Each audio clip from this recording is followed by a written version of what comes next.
We've been saying it over the past couple of weeks, but we do have confirmation on when the Indigenous Voice to Parliament referendum will be held. No surprises there. It's October 14. No surprise as well at the approach of the Yes campaign today.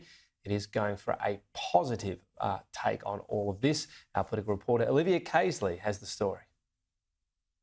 Referendum day will be the 14th of October.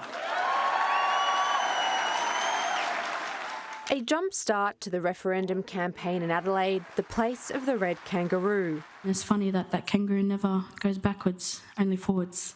Australians will soon decide whether to take a constitutional leap and recognise Indigenous Australians in the nation's birth certificate and establish a voice advisory body. A once-in-a-generation chance to bring our country together and to change it for the better. No more waste, better results where they are needed. The Yes campaign mobilising an army of over 30,000 volunteers, driven by guest appearances from across the political divide, including the Greens leader and former Labor leader Bill Shorten side by side in Melbourne. Albanese government ministers and Teals together on Perth's popular Cottesloe Beach. And senators from across the aisle amassing together in the nation's capital. I think it'll save us money, to be honest. Don't know. Setting up a David and Goliath battle between the yes and no camps. It's all Albo.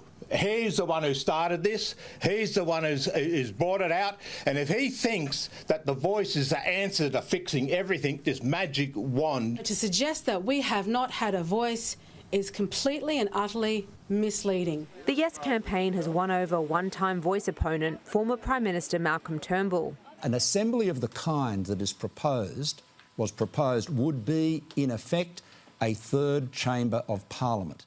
I've reflected very long and hard over it. It will not be a third chamber of Parliament, but it will have enormous influence. We shouldn't kid ourselves. Yes campaigners hope their voices will be the loudest, but they'll have to shout louder according to the latest polls. To succeed, they have to convince the majority of Australians, as well as at least 4 of the 6 states. With New South Wales and Victoria leaning towards yes, Queensland and WA leaning towards no, Tasmania and South Australia are shaping up to be the key battlegrounds. If our great-grandparents can say yes to waves of migration, if our grandparents can say yes in 1967, then this generation is capable of saying yes to an advisory committee.